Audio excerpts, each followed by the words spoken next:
우리 로고스 교회는 이제 오늘 처음으로 세대 통합 예배를 드리게 되었습니다. 세대 통합 예배라고 하는 것은 뭐 어려운 말이 아닙니다. 말 그대로 세대가 통합해서 예배를 드리는 건데 부모와 자녀들이 함께 드리는 예배입니다. 어린이부터 노년까지 모든 성도가 같은 시각, 같은 장소, 같은 말씀을 통해서 하나님께 드리는 예배를 말합니다. 이 모든 세대의 성도가 같은 예배에 참석해서 같은 설교를 듣고 같은 성경을 통해서 예수 그리스도의 복음을 함께 듣는 것은 나이와 세대에 상관없이 우리 모두가 예수 그리스도를 중심으로 하는 신앙 공동체라는 사실을 확인할 수 있게 한다는 점에서 매우 의미가 크다고 생각합니다. 실제로 구약 성경을 보면 하나님 백성으로 부름받은 공동체 이스라엘 백성들이 다 같이 세대 구분 없이 나이와 상관없이 한 자리에 함께 모여서 하나님의 율법을 경청하고 예배를 드린 그런 역사적인 사실들을 여러 곳에서 확인할 수 있습니다. 오늘 처음으로 이제 세대 통합 예배를 드리게 되는데 갑작스럽게 제가 생각한 게 아니고요. 그동안 오랫동안 고민을 참 많이 했습니다. 제가 이제 목회를 하면서 가지고 있는 목회 철학이라는 게 있지 않겠습니까? 그 중에 중요한 것 하나는 다음 세대를 세우는 것이고 교회가 좀 선교 체질로 바뀌었으면 좋겠다라고 하는 것이 제가 목회할 때 가지고 있는 철학 중에 하나인데 다음 세대들을 어떻게 세우고 다음 세대들에게 우리 부모들의 신앙을 어떻게 잘 전수해 줄까 하는 것들을 생각하면서 먼저는 가정에서 신앙교육이 잘 돼야 되겠지만 교회에서도 이렇게 세대들이 함께 예배하면서 서로 소통하는 것도 필요하겠다라는 생각을 했습니다. 사실 세대 통합 예배를 앞두고 설교가 가장 고민이었습니다. 왜냐하면 유아부, 유치부에서부터 평생 동안 신앙생활을 하신 7, 80대 성도를 대상으로 해서 이 폭이 너무 넓기 때문에 어떻게 설교를 해야 될까라는 고민을 많이 했습니다. 사실 그러다가 결론은 하나가 나더라고요. 이렇게 편차가 많이 날 때는 저 위에다 맞추기보다는 아래에다 맞추는 것이 좋다고 생각을 해서 오늘 나이 어린 아이들에게 설교한다라고 눈높이를 거기다 맞추려고 제가 설교를 하려고 합니다. 그러니까 오늘 저의 설교 스타일이 좀 아동틱하거나 유아틱하고 언어가 좀 그렇다 할지라도 이해하시고 잘 양해해 주셨으면 좋겠습니다. 그리고 특별히 우리 어린이들이 무엇보다 우리 유년부, 초등부 그리고 중고등부 이 다음 세대들이 설교가 어렵지 않게 쉽게 다가오고 복음을 쉽게 이해할 수 있는 그런 설교가 됐으면 좋겠는데 우리 장년들은 설교를 들으면서 제가 그렇게 설교할 수 있도록 좀 함께 마음으로 기도해 주셨으면 좋겠습니다. 오늘은 제가 설교하기 전에 우리 어린이들에게 서비스를 하나 하려고 합니다. 제가 어렸을 때 저도 주일학교를 다녔거든요. 그때 수없이 불렀던 찬송 그리고 제가 이제 고등학교를 졸업하고 대학을 서울로 지나가면서 서울에 올라와서 대학생 때부터 저는 주일학교 교사를 했습니다. 네, 대학교 1학년 때부터 주일학교 교사를 했었는데 그때 주일학교 교사를 하면서 이렇게 학생들에게 어린이들에게 예배드릴 때 항상 부르고 가르쳤던 찬송입니다. 아마 신앙생활을 오래 하신 분들 어려서부터 유년부 때부터 이렇게 교회를 다니셨던 분들은 이 찬송의 귀에 익숙하리라고 생각합니다. 하나님이 세상을 이처럼 사랑하사 독생자를 주셨으니 누구든지 예수 믿으면 멸망하지 않고 영생을 얻으리로다. 요한복음 3장 16절 하나님이 세상을 이처럼 사랑하사 독생자를 주셨으니 누구든지 예수 믿으면 멸망하지 않고 영생을 얻으리로다. 요한복음 3장 16절 애교 좀 부려봤습니다. 여러분 혹시 우리 아이들은 다 알 텐데 전 세계적으로 K-팝 열풍을 일으키고 있는 보이 그룹이 있죠. 아시죠? 누군지? 누구죠? BTS. BTS가 뭐의 약자인가 했더니 방탄소년단의 약자래요. 맞나요? 방탄소년단의 그 이니셜을 합니다. BTS가. 근데 요즘에 BTS 모르는 사람이 없죠. 인기가 말할 수 없이 지금 하늘을 찌르듯이 올라갑니다. 그런데 2000년 전쯤으로 돌아가 보면 아마 예수님의 인기가 이런 BTS급이 아니었을까 생각을 합니다. 가는 곳마다 사람들이 몰려다녔죠. 가는 곳마다 예수님들을 따라다녔고 가는 곳마다 군중들이 몰려들었습니다. 이유는 단순했습니다. BTS는 노래를 잘하고 춤을 잘 추고 막 이래서 인기를 끌지만 예수님은 그 당시에 왜 이런 인기를 끌었냐?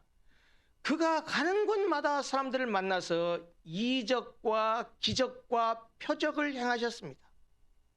사복음서에 보면은 예수님께서 행하신 많은 이적과 표적과 기적들이 많이 나타나 있죠. 무리를 걸으시고 앉은 병을 일으켜 세우시고 눈먼 자를 눈뜨게 하시고 그 외에도 각종 병든 자를 고쳐주셨습니다. 약을 쓴 것도 아니고 주사를 놓은 것도 아닌데 그냥 예수님께서 말씀만 해도 원거리에 있는 죽어가는 사람도 그냥 고침을 받는 그런 어마어마한 기적들을 행하셨습니다. 보통 사람으로서는 할 수 없는 일들을 행하셨지요.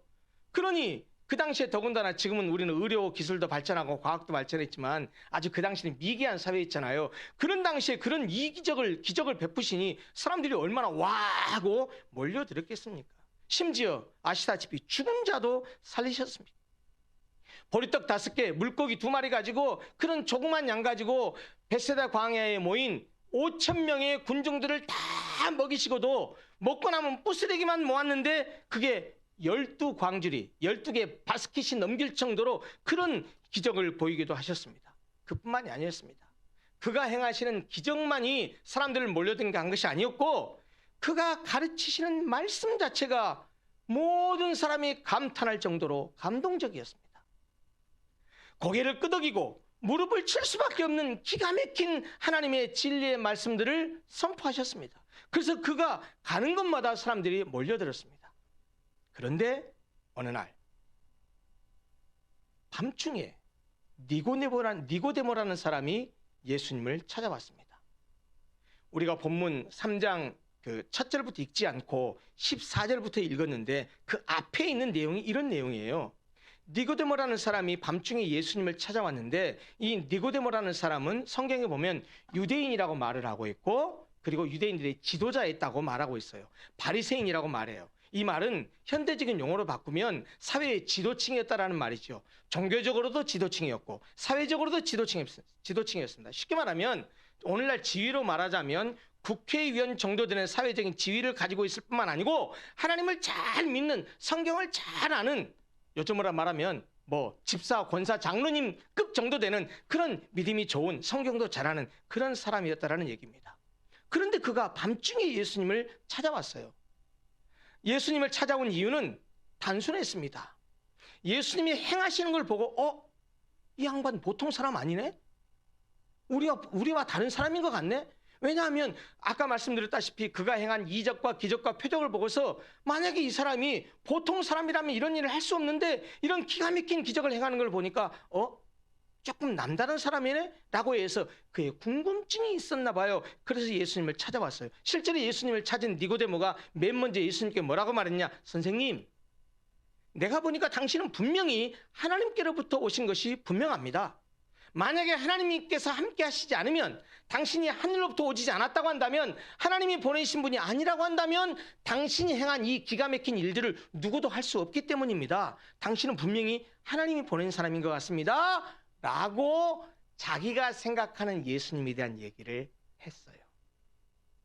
표면적으로는 그렇게 예수님을 평가하듯이 얘기했는데 이 얘기를 들은 예수님은 아마도 왜 이 니고데모라는 사람이 사회적으로도 지위도 높고 성경도 잘 알고 하나님을 잘 믿는다고 하는 사람이 왜 자기를 찾아왔는지 진짜 이유를 간파하신 것 같아요. 그래서 그가의 가장 궁극적인 관심사인 소위 거듭남에 관해서 말씀하십니다.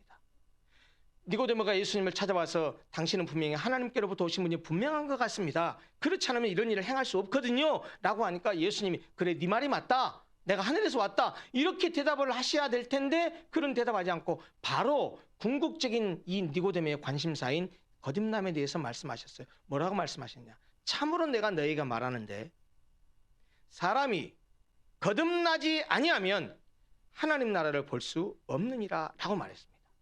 이 거듭난다라는 말은 거듭이라는 말은 다시 반복이라는 뜻이잖아요. 난다라는 말은 태어나는 걸 말해요. 그러면 거듭난다는 말은 문자적으로 말하면 무슨 말입니까? 다시 태어나는 걸 말해요. 반복해서 태어나는 걸 말해요. 새롭게 태어나는 것을 말해요. 이 말은 원어적으로 보면 다시 태어난다라는 말도 있지만 새로이 태어난다는 말도 있지만 위로부터 태어난다라는 뜻이기도 합니다. 그러므로 예수님이 거듭나지 않으면, 다시 태어나지 않으면, 위로부터 태어나지 않으면 하나님 나라를 볼 수 없다라는 이 말은 쉬운 말로 바꿔서 얘기하자면 하나님에 의해서 새로운 사람이 되지 않으면, 위로부터 나지 않으면, 초자연적인 탄생을 하지 않으면 하나님 나라를 볼 수 없다라는 것입니다. 다시 말하면 거듭남이라고 하는 것이, 새로 태어난다라고 하는 것이, 새로운 존재가 된다라고 하는 것이, 위로부터 다시 난다라고 하는 것은 하나님 나라를 볼 수 있는 유일한 조건이라는 말이에요. 그런데 거듭나지 않으면 하나님 나라를 볼 수 없다라는 예수님 말씀은 니고데모에게는 충격적인 이야기였습니다. 왜냐? 니고데모와 같은 유대인들, 특별히 바리새인과 같은 종교 지도자들은 하나님 나라에 들어가는 것을 당연한 것으로 여겼어요. 왜? 자신들은 먼저 하나님께 선택받은 선민이라는 사실, 우리는 선택받은 백성이라는 사실, 그리고 자기들은 하나님 말씀을 연구하고 묵상하고 성경 말씀을 문자적으로 잘 지키며 살아간다고 자부했기 때문에 천국에 들어간다고 한다면 우리가 1등으로 들어간다라고 자신하고 있었습니다. 그런데 지금 예수님 뭐라고 말씀하셨죠? 거듭나지 않으면, 새로 태어나지 않으면, 위로부터 태어나지 않으면 하나님 나라를 볼 수도 없다고 말하니, 하나님 나라를 당연히 간다고 생각했었던 니고데모 입장에서는 얼마나 당황스러웠겠습니까? 사실 니고데모는 예수님이 거듭난다라고 말하는 이 말씀의 뜻이, 다시 태어난다는 말이 의미가 무엇인지를 잘 몰랐습니다. 그래서 예수님께 다시 되물었어요. 뭐라고 말하느냐? 아니 예수님, 선생님, 한 번 태어난 사람이 어떻게 다시 태어날 수 있습니까? 다시 태어난다고 말하니까 태어나는 것을 이 니고데모는요, 엄마 뱃속에서부터 자궁 바깥으로 나오는 것만을 생각했어요. 그러니까 다시 태어난다고 말하니까, 예수님이 다시 태어나야만이 하나님 나라를 볼 수 있다고 하니까 이 딱한 니고데모는 어떻게 생각했냐? 아, 성인이 아니 어떻게 엄마 뱃속에 다시 들어갔다가 다시 자궁 바깥으로 어떻게 나올 수 있지? 이거 말이 안 되는 얘기잖아 라고 생각하면서, 아니 선생님, 사람이 이렇게 크면, 나이가 들어서 커버리면 어머니 뱃속에 어떻게 들어갔다가 다시 나올 수 있다라는 말입니까? 라고 되물었습니다. 그래서 예수님께서 니고데모에게, 니고데모가 이해하지 못하고 있는 거듭남, 다시 태어난다라고 하는 것이 무엇인지 가르쳐 주셨어요. 먼저 거듭난다라고 하는 것은 이 생물학적인 재탄생, 어머니 뱃속에 들어갔다가 다시 나오는 것이 아니라는 사실을 분명하게 말씀하신 다음에 뭐라고 말씀하셨느냐? 물과 성령으로 거듭나지 아니하면 하나님 나라를 갈 수 없다고 말씀하십니다. 사실 하나님 나라를 본다라는 말이나 하나님 나라를 간다라는 말은 같은 의미예요. 쉽게 말하면 어떤 사람이 하나님 나라를 볼 수 있고 어떤 사람이 하나님 나라를 갈 수 있습니까? 죄를 용서받고 구원받은 사람만 갈 수 있잖아요. 그런데 죄 용서받고 구원받을 수 있는 길은 거듭나야 된다고 말했는데, 거듭나야 천국을 갈 수 있고 거듭나야 천국을 볼 수 있다고 말하니까, 아니 어머니 뱃속에 어떻게 다시 들어갔다 나오라는 얘기예요? 라고 하니까, 아니야, 어머니 뱃속에서 들어갔다가 나오라는 말이 아니고 물과 성령으로 다시 거듭나야 그래야 하나님 나라를 갈 수 있어 라고 재해석해 줬다는 말이죠. 물과 성령으로 거듭난다는 말은 물로 씻음 받아야 된다는 말이에요. 다시 말하면 우리의 죄가 용서받아야 된다는 말이에요. 성령의 새롭게 하신 은혜로 마음이 새롭게 돼야 된다는 말이에요. 그래서 죄를 용서받은 전혀 새로운 사람이 되어야 천국에 하나님 나라에 갈 수 있다라고 말하는 것입니다.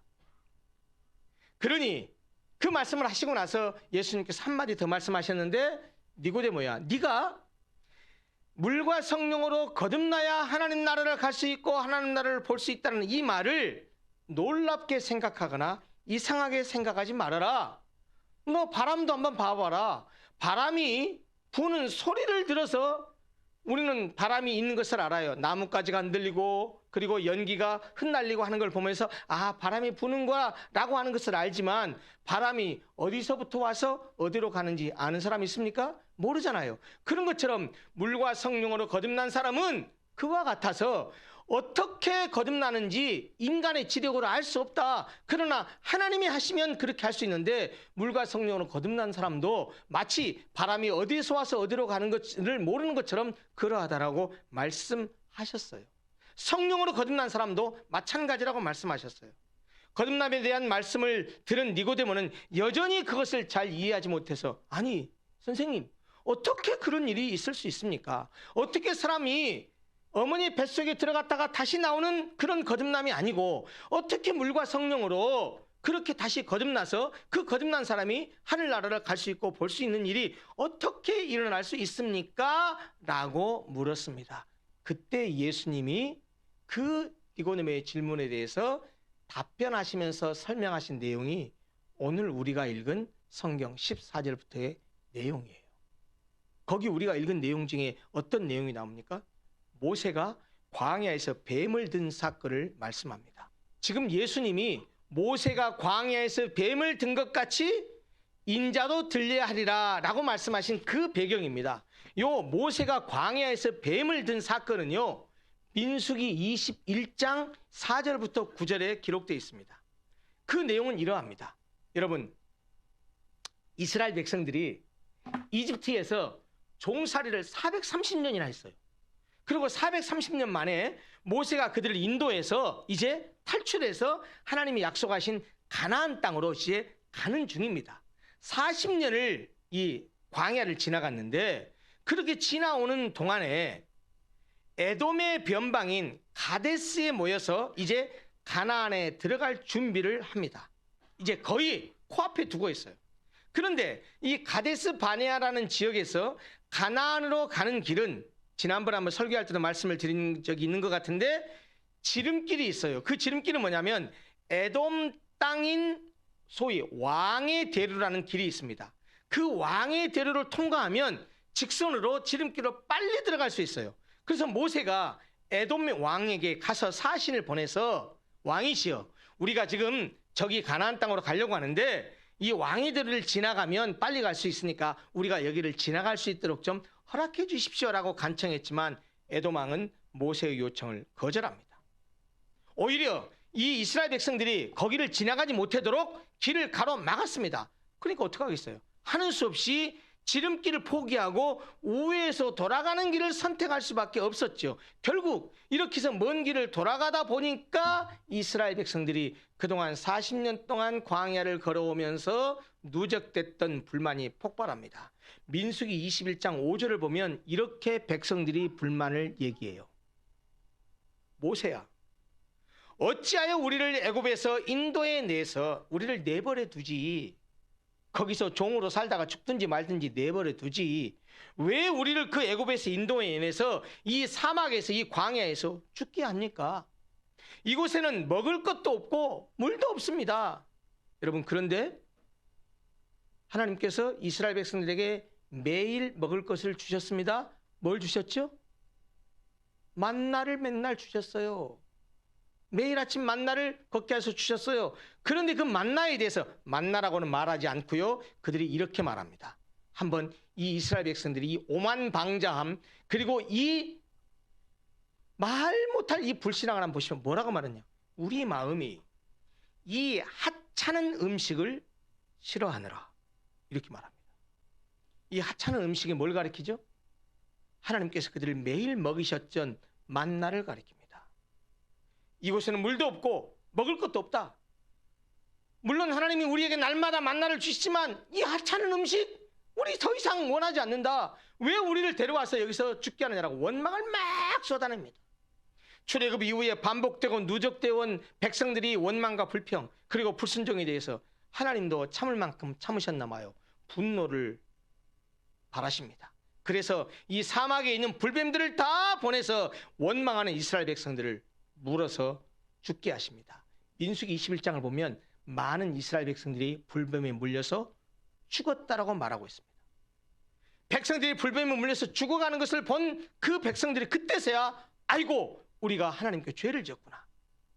원망하고 불평하고 죄를 지었구나. 그래서 모세 회개하고서 모세에게 와서 모세요, 모세요, 하나님께 기도해서 제발 이 뱀들을 떠나게 해주십시오 라고 모세에게 요청하니까 모세가 백성들의 그 요청을 듣고 하나님 앞에 와서 기도합니다. 그랬더니 자비로우신 하나님께서 모세에게 처방책을 내리십니다. 모세야, 불뱀을 만들어 장대 위에 매달아서 물린 자마다 그것을 보면 살게 해라. 이렇게 말씀하십니다. 여러분, 우리 주일학교 학생들 한번 생각해 보세요. 지금 이스라엘 백성들이 왜 죽어가요? 독뱀에 물렸단 말이에요. 독뱀에. 사막에 사는 독뱀에 물려서 죽어가요. 자, 독뱀에 물린 사람이 나으려면, 살아나려면 뭐가 필요해요? 해독제가 필요해요.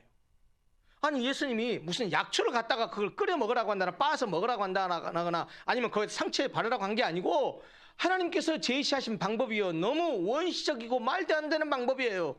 뭔 말이냐?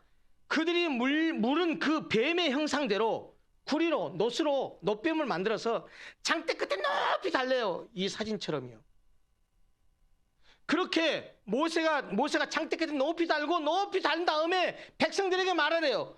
불뱀에 물려서 죽어가는 자마다 누구든지 이것을 쳐다봐라. 그러면 어떻게 된다고요? 살리라. 이렇게 하나님께서 말씀하셨어요. 여러분, 이것은 사실 상식적으로도 과학적으로도 합리적으로도 말이 안 되는 처방입니다. 독뱀에 물려 죽어가는 사람에게 필요한 것은 해독제란 말이에요. 근데 장대 끝에 매단 구리뱀을 쳐다보면 산다고요? 말이 됩니까? 말이 안 되는 얘기예요. 그런데 성경은 뭐라고 말하느냐? 그 불뱀에 물려서 죽어가는 사람 가운데 모세가 장대 끝에 단 그 구리뱀을 쳐다본 사람은 다 살았더라 라고 성경이 말합니다. 여러분, 누가 쳐다봤을까요? 불뱀에 물려서 죽어가는 사람 가운데 똑같이 이거 쳐다보면 산다 똑같이 얘기했어요. 똑같은 사람들이 다 들었어요. 그런데 어떤 사람들은 쳐다봤고 어떤 사람들은 쳐다보지 않았어요. 어떤 사람들은 안 쳐다봤을까요? 웃기고 있네. 미친 소리 하고 있네. 지금 내가 불뱀에 물려서 독뱀에 물려서 죽어가는데 해독제를 주면서 먹게 하든지 해야지. 무슨 구리뱀 쳐다보면 그 산다고 말도 안 돼. 이런 말도 안 되는 소리를 하고 있어 하고 그 모세의 말을 믿지 않은 사람은 쳐다보지 않았습니다. 어떤 사람이 쳐다봤겠어요? 그 모세가 제시한 그 말을 믿은 사람. 인간의 생각으로는 비합리적이고 비과학적이고 비논리적이고 상식이 안 맞는 일인 것처럼 보이지만 하나님이 말씀하셨으니 하나님 말씀을 순종하고 믿겠다라고 하는 믿음을 가지고 놋뱀을 쳐다본 사람은 다 살았다라고 말합니다. 민수기 21장 9절이 이렇게 말해요. 뱀에게 물린 자가 놋뱀을 쳐다본 즉 모두 살더라. 예외 없이 쳐다본 사람은 다 살았습니다. 그 말씀을 믿지 못해서 쳐다보지 않은 사람은 죽었고요. 여러분, 독뱀에 물려 죽어가던 사람을 살린 것은 바로 그들의 믿음이었고 죽어간 사람들은 그들의 불신앙 때문에 죽었습니다. 모세가 장대 끝에 단 구리뱀은 나무 위에 달리신 예수 그리스도를 예표하고 상징한다는 얘기예요.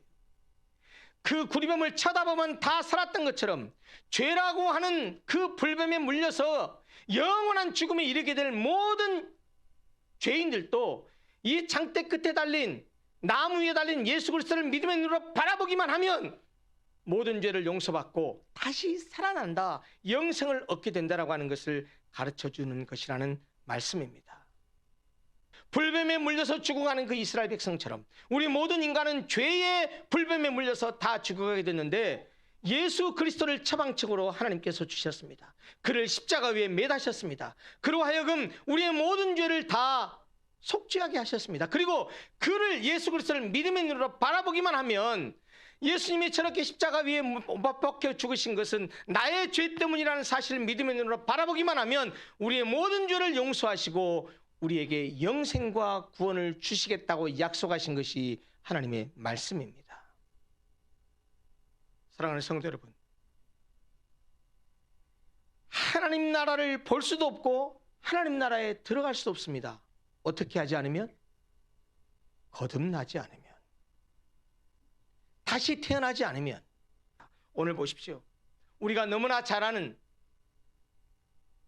암송하기도 하고 제가 아까 불렀던 찬송의 가사처럼 그렇게 우리가 되뇌이는 그 말씀, 요한복음 3장 16절에 뭐라고 말씀하십니까? 하나님이 세상을 이처럼 사랑하사, 이처럼 어떻게 사랑했습니까? 자기 외아들 하나밖에 없는 아들을 대신 내어줬습니다.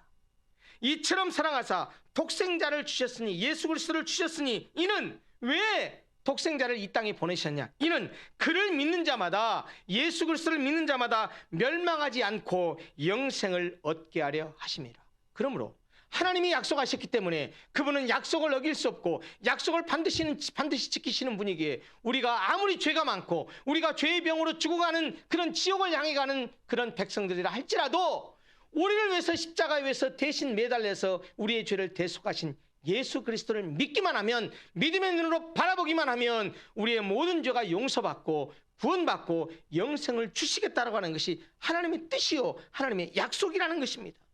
17절에 뭐라고 말합니까? 하나님이 그 아들을 세상에 보내신 것은 세상을 심판하려고 하는 것이 아니다.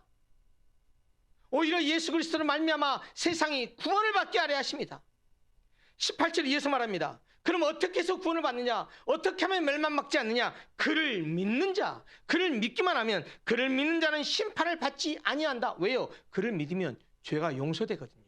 그를 믿으면 구원이 주어지거든요. 그를 믿으면 영생이 주어지거든요. 그러나 믿지 아니하면 하나님의 독생자 이름을 믿지 아니한다는 그 이유 때문에 심판을 받은 것이니라. 여러분, 불뱀에 물려가서 죽어가는 모든 백성들에게 노뱀을 장대 끝에 달아서 쳐다보기만 하면 낫겠다고 말했는데, 어떤 사람은 쳐다보고 어떤 사람은 쳐다보지 않았단 말이에요. 쳐다보지 않은 사람은 그 장대 끝에 달린 노뱀을 쳐다보면 낫는다라고 하는 믿음이 없었기 때문이고, 모세가 전한 하나님의 말씀을 믿지 않은 불신앙 때문이었어요. 어떤 사람이 쳐다봤습니까? 그래, 내가 불뱀에 물려가서 독으로 죽여가지만 하나님이 나를 살리기 위해서 저 처방책을 주셨으니 하나님 말씀대로 내가 그 하나님 말씀 의지하고 쳐다보면 나을 거야. 하나님이 그렇게 약속하셨잖아. 그 믿음을 가진 자는 쳐다보았고 그 믿음 때문에 불뱀에 물려갔던, 독뱀에 물려갔던 그들이 살아났던 것입니다.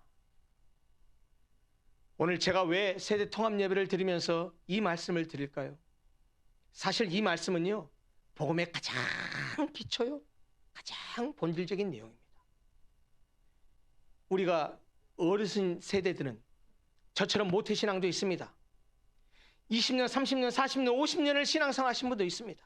어쩌면 그분들 중에는, 그리고 우리 자녀들 가운데 우리 아버지가 목사야, 우리 아버지가 장로야, 우리 어머니가 권사야, 우리 부모님이 다 집사님이고 교회의 훌륭한 일꾼이고 충성스러운 일꾼이야. 그러니 내가 그의 아들이니까 천국은 따놓은 당상이야. 나도 우리 아버지, 내가 아들이니까, 우리 어머니 믿음 좋은 우리 어머니 딸이니까 나도 우리 어머니 믿음 따라서 천국 갈 수 있을 거야. 천만의 말씀 만만의 콩떡입니다. 니고데모가 유대인이요 바리새인이었기 때문에 하나님 나라가 따놓은 당상이라고 생각했는데, 거듭나지 않으면 하나님 나라를 볼 수 없고 하나님 나라를 갈 수 없다는 말이 충격적으로 다가왔던 것처럼, 여러분, 우리가 아무리 예수를 믿는다고 하면서 교회를 20년, 30년, 40년 평생을 다녀서 목사가 되고 장로가 되고 권사가 되고 집사가 됐다고 할지라도, 그런다 할지라도 정말 우리가 예수 그리스도를 믿는 믿음이 없으면 구원과 영생과는 상관없는 사람입니다. 여러분, 믿음이라는 것은 무엇입니까? 아주 단순합니다. 하나님이 다 하셨어요. 하나님이 다 해서 우리에게 선물을 주셨습니다. 믿음은요, 아주 겸손하게 하나님이 우리에게 베푸신 그 구원의 은혜를 감사합니다라고 손 내밀어서 받아들이는 거예요. 불뱀에 물려 죽어가는 이유는 그들이 하나님 말씀에 불순종하고 원망했기 때문이에요. 우리가 태어나서, 죄인으로 태어나서 지옥을 향해서 갈 수밖에 없는 이유는 우리가 죄인으로 태어나서 죄를 생산하는 기계로 살아가기 때문이에요. 그런데 하나님께서 이 죄인들을 긍휼히 여기사, 죄는 우리가 지었는데 그 죄의 결과는 하나님이 책임지시고 그의 아들을 이 땅에 보내셔서 우리의 죄값으로 그를 십자가 위에 매달아 죽게 하셨어요. 그리고 우리 죄를 용서하셨어요. 그리고 우리에게는 내가 너희들의 죄를 대신해서 내 아들이 니들의 죄값을 감당하게 했으니 내가 너에게 베푼 그 사랑을 받아들이고 예수 그리스도가 너를 위해서 죽은 사실을 믿고 받아들여서 이제는 그가 하신 말씀대로 그의 백성이 돼서 내 말씀에 순종하고 살아라. 그리하면 너에게 영생과 구원을 주겠다라고 하는 것이 하나님의 약속입니다. 사랑하는 성도 여러분, 영생과 구원은 신앙의 연륜으로 주어지는 것이 아닙니다. 교회를 몇 년 다녔냐? 성경 몇 번 읽었냐? 교회 헌금 얼마나 했냐? 내가 얼마나 경건한 마음을 가지고 있냐? 내가 얼마나 정성스럽게 하나님을 섬기느냐? 여러분, 그것과 무관합니다. 믿음입니다. 어떤 믿음이요? 내가 죄인입니다. 나는 불법에 물려가는 죄인으로서 영원한 형벌에 처해야 되는데 하나님께서 나를 사랑하셔서 당신의 외아들을 이 땅에 보내주시고 내 대신 십자가에 그를 매달아 죽게 하셨다는 사실을 믿음으로 받아들이고, 하나님, 내 대신 예수 그리스도를 십자가에 못 박혀 죽게 하셔서 나를, 내 죄를 구원해 주시니 감사합니다. 하나님, 그 하나님의 사랑과 은혜가 너무 감사합니다. 고맙습니다. 라고 그 하나님의 구원의 은혜를 믿음으로 손 내밀어서 받아들이는 것입니다. 우리가 신앙생활 하는 것은 그 하나님께서 나에게 베푸신 은혜가 감사해서, 그 은혜에 감사해서 나도 뭔가 나에게 그 큰 은혜를 베푸신 은혜에게 나도 믿음의 어떤 삶을 보여드리고 살아가는 것, 그게 신앙생활입니다. 여러분, 우리도 인생을 살아갈 때 누군가에게 큰 은혜를 받기도 하잖아요. 내가 큰 어려움에 처해 있는데, 내가 부도 위기에 있었는데 누가 나에게 자금을 좀 이렇게 융통해줘서 부도를 맞게 되고, 내가 정말 찌들기 어렵게 당장 쌀이 떨어져서 굶어 죽어가게 됐는데 누구가 아무런 조건 없이 나에게 사랑을 베풀어서 그 사랑과 은혜를 입은 적이 우리도 있지 않습니까? 만약 그런 은혜를 입은 사람이라면 인지상정은 어떻게 됩니까? 나에게 은혜를 베푼 그 사람에게 감사하고, 그래, 나는 저 사람에게 어떤 은혜를, 나에게 은혜를 베푼 사람에게 나는 어떻게 은혜를 보답하지? 그래, 나도 저 사람에게 조그만 성의를 표시해야 되지 라고 하면서 사랑을 베푸는 것이 그것이지, 우리가 열심히 교회 나오고 성경 읽고 헌금하고 그렇게 해가지고 구원을 받는 것이 아니고요. 이미 구원받은 은혜가 감사해서, 그 은혜에 감사해서 하나님 감사합니다. 하나님이 당신의 아들을 나를 위해서 이렇게 십자가에 죽게 하셨던 것처럼 이제 나도 하나님 당신을 위해서 살겠습니다 라고 인생을 살아가는 자세와 태도로 살아가는 것, 그게 신앙생활이죠.